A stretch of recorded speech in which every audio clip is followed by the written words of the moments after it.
죄는 마치 색깔이 그라데이션처럼 진해지는 성향이 있습니다. 어디를 보시느냐 하면 이제 하와가 뱀에게 유혹을 받은 다음에 하는 행동입니다. 그가 한 행동이 뭐냐면 자기만 그 과일을 먹지 않았다는 거예요. 나쁜 짓을 하잖아요. 그런데 나쁜 짓을 할 때 공범을 만들면 마음이 좀 편안해져요. 저와 여러분에게도 이런 성향이 남아있다는 거예요. 성향이. 그리고 나서 하나님께서 이제 아담을 불러요. 아담이 뭐라 그래요? 하나님이 주셔서 나와 함께 있게 하신 여자, 그가 그 열매를 내게 줌으로 먹었다는 거예요. 여기 말에 깔려있는 의도가 뭐죠? 나는 먹을 의도가 없었다.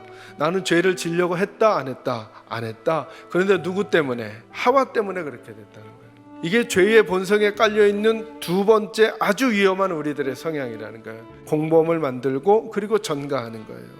내가 왜 이렇게 불행한 인생을 사는가? 그건 내가 이런 가정에 태어났기 때문이야. 그런 남편, 그런 아내를 만났기 때문이야. 나는 괜찮은데 내 주변에 있는 사람과 상황 때문이라는 거죠. 그런 상황을 만나도 나는 그렇게 살지 않을 수 있어요. 그리고 그렇게 살지 않아야 해요. 하나님 앞에서 산다면. 죄의 가장 나쁜 본질이 뭐냐면 하나님이 없어진다는 거예요.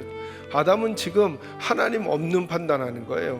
그렇게 죄가 들어오기, 스며들기 시작하자 하나님께서 천국처럼 만들어 놓았던 첫 번째 세상이 점점점 어두운 색깔로 변해가는 것을 4장, 5장, 6장이 보여줘요.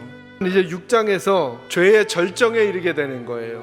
홍수가 40일 동안 내렸대요. 하늘의 물과 땅에 차 있었던 물들이 다 터지면서 40일 동안 쉼 없이 내려 온 땅의 생명들을 하나님께서 진멸하기로 하셨어요. 첫 번째 말씀이 이거예요. 하나님의 시간이 있습니다. 하나님이 노아에게 이르시되 모든 혈육 있는 자의 포악함이 땅에 가득함으로 그 끝날이 내 앞에 이르렀으니 내가 그들을 땅과 함께 멸하리라. 아멘. 자, 여러분, 노아의 때를 살아갔던 사람들이 어떻게 살았을까요? 처음에 죄를 지었는데 아무 일도 안 생기는 거예요. 아무 일도 안 생기니까 죄를 더 강하게 짓는 거예요. 그런데도 아무 일도 안 생기는 거예요. 마치 하나님이 없는 것 같아요. 하나님 없구나, 우리 식대로 살아도 되겠구나 라고 하면서 살아간 그들의 그때의 모습이 항상 생각하는 것이 악하고 모든 곳에 검은색이 다 있는 것 같은 상황이었다는 거예요. 근데 하나님이 이렇게 말씀하시는 거예요. 그 끝날이 이제 됐다 라고 말씀하시면서 하나님의 시간이 있음을 말씀해 주시는 거예요. 저와 여러분에게도 하나님의 시간이 있어요. 이 세상이 계속 이렇게 갈 것 같지만 언젠가 다시 주님이 이 땅에 다시 오실 거라는 거예요. 예수님의 다시 오심을 노아의 때와 비유해서 설명해 주고 계시잖아요. 36절 뭐라 그래요? 그러나 그날과 그때는 아무도 모르나니. 제일 먼저 깨달아야 될 게 뭐예요? 그날과 그때가 있다는 걸 먼저 깨닫는 거예요. 37절 노아의 때와 같이 인자의 임함도 그러하리라. 그리고 그때는 아무도 몰라요. 여러분, 홍수 전에 노아가 방주에 들어가던 날까지 사람들이 먹고 마시고 장가들고 시집가고 있으면서 홍수가 나서 그들을 다 멸하기까지 뭐 했지 못했다고요? 깨닫지 못했다고요. 하나님의 시간이 있다는 걸 못 깨달은 거예요. 그죠? 하나님의 액션을 취하시기 전에 저와 여러분이 가지 말아야 할 곳이라면 그 방향을 돌이키세요. 하지 말아야 될 생각이라면 생각의 방향을 돌이키세요. 그러라고 이 말씀을 우리에게 주시는 거예요. 하나님 잊어버리고 사는 시간이 너희들에게 있다고 해서 시간이 오지 않는다고 착각하지 말아라. 꼭 하나님의 시간은 있다. 홍수 사건이 우리들 가슴 속에 새겨주려고 하는 거예요.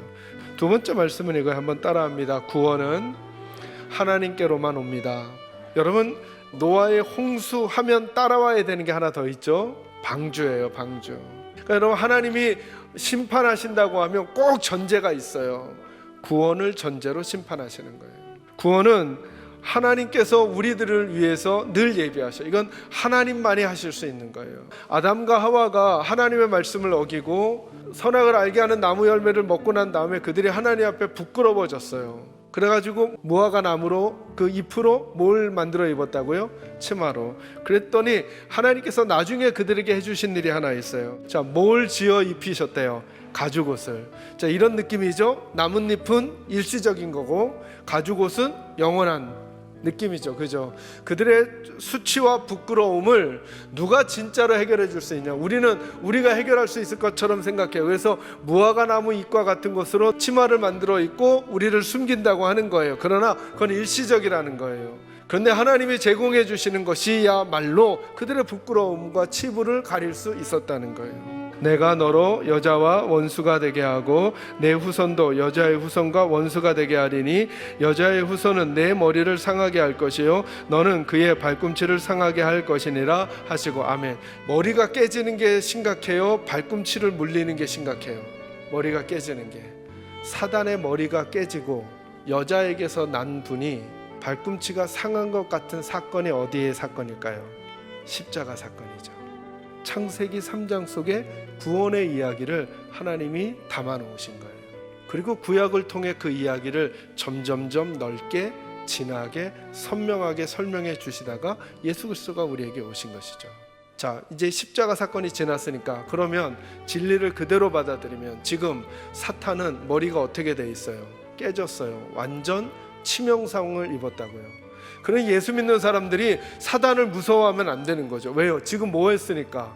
치명상을 입고 있다니까요. 부활하시면서 사단의 세력을 이기셨어요. 그 구원은 우리 주님께로부터만 와요. 그 주님을 저와 여러분이 섬기고 살아가는 거예요. 그러니 날마다 승리하는 담대한 하나님의 백성으로 살아가게 되기를 주의 이름으로 축원합니다.